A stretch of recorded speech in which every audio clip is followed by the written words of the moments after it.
بسم اللہ الرحمن الرحیم۔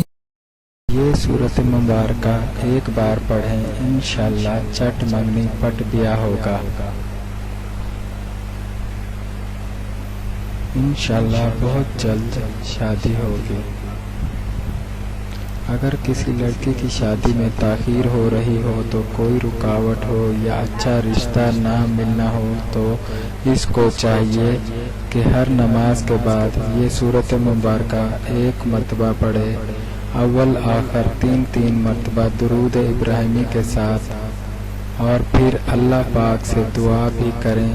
انشاءاللہ بہت جلد اچھی جگہ شادی ہو جائے گی۔ سورت مبارکہ یہ ہے سورت محمد۔ نماز کی پابندی ضرور کریں ورنہ وظیفہ اثر نہیں کرے گا۔